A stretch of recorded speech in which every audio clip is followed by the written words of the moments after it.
Você sabe por que paga tão caro por bens produzidos no Brasil? Você sabe o que são impostos indiretos ou impostos escondidos? Você sabe o que é tributo cumulativo e tributo não cumulativo? Nesse vídeo eu vou explicar exatamente o que é o custo do Brasil, o que são os impostos indiretos cumulativos que vão parar nos bens e produtos e por que ficam tão caros para o consumidor brasileiro.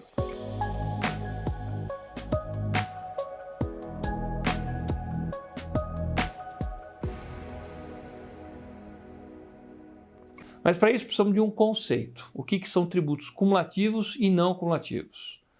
Tributos cumulativos são aqueles tributos que quando você compra um bem ou um serviço, eles imediatamente passam a ser parte do custo se você for revender esses produtos. Nos tributos não cumulativos, toda vez que você compra alguma coisa, como uma chapa de aço, por exemplo, para produzir um automóvel, aqueles impostos que estão na chapa de aço adquirida viram crédito para você. E quando você for vender o automóvel, você vai descontar o imposto que tem que ser pago do automóvel por aqueles que você se creditou da chapa.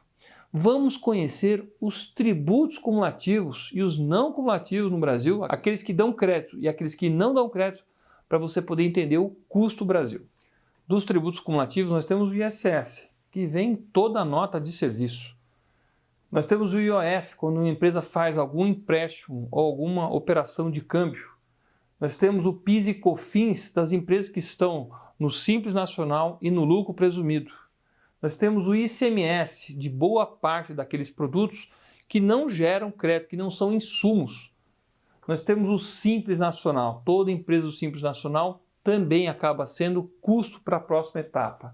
Nós temos coisas indiretas como o E-Social, todo aquele custo que está envolvido na folha de pagamento. Nós temos o bloco K, que foi criado para poder controlar o ICMS daquilo que não gera crédito. Nós temos toda a oneração da folha de pagamentos. Todos esses elementos são tributos ou custos indiretos que acabam acumulando e que não geram crédito para a próxima etapa. Mas nós temos tributos que não são cumulativos, aqueles que dão crédito. Por exemplo, o IPI. Quando a gente compra alguma coisa, uma matéria-prima, um insumo que tem IPI, a indústria se acredita desse IPI. Nós temos o ICMS para tudo que é insumo. No mesmo conflito nós temos aqui, PIS e COFINS para tudo que é insumo. Você vai poder se creditar. Esses são tributos que não vão acumulando na cadeia. Eles vão sendo creditados e debitados até o consumidor final. Mas agora vamos ver um exemplo prático. Vamos fazer a produção de um automóvel no Brasil. Quando esse automóvel é construído, você vai ter que comprar os pneus. E nos pneus vão vir boa parte dos tributos que são cumulativos. Vai ter ISS, vai ter um pouco de IOF, vai ter PIS e COFINS, vai ter Simples Nacional, vai ter o bloco K. Isso vai acontecendo por toda a cadeia de produtos do pneu. Depois nós vamos comprar o vidro do automóvel e da mesma forma todos os tributos cumulativos, o ISS. O ISS, por exemplo, da empresa que tem que ter a portaria, que tem que ter o contador, tem que ter o advogado, são serviços que ele contrata e que não se acredita hoje.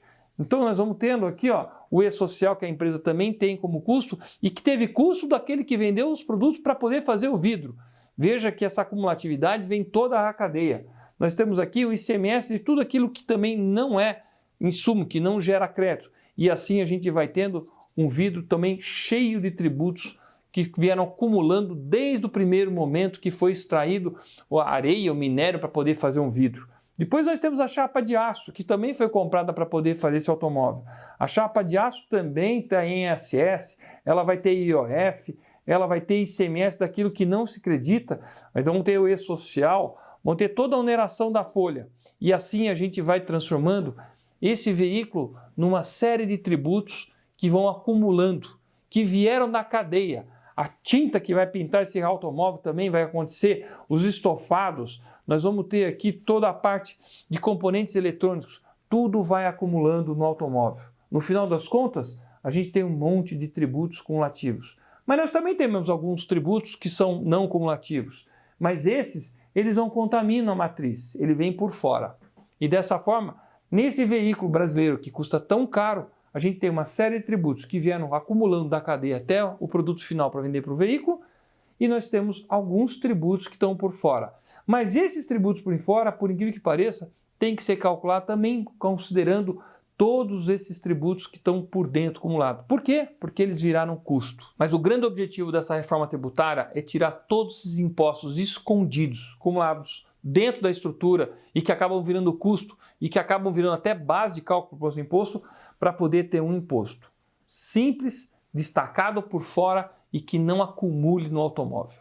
Dessa forma, o consumidor vai poder pagar muito menos imposto, inclusive pagar menos pelo automóvel, uma vez que ele vai pagar apenas sobre aqueles insumos que compõem o automóvel, de fato, mas, obviamente, a mão de obra, mais a eletricidade, tudo aquilo que fez parte dos custos do automóvel, mas sem custo acumulado de impostos. Outra grande vantagem disso é, se você vai exportar esse automóvel, a exportação vai só o automóvel. O imposto fica no Brasil, não se exporta impostos. Isso é um conceito mundial. Hoje, a indústria brasileira perde competitividade porque está acabando exportando muito dos impostos que estão escondidos, que estão acumulados, que não são visíveis. Por isso, a grande importância dessa reforma tributária é dar para o cidadão brasileiro produtos mais baratos, com um custo bem transparente, de forma neutra e equânime. A reforma tributária é para simplificar a vida do brasileiro.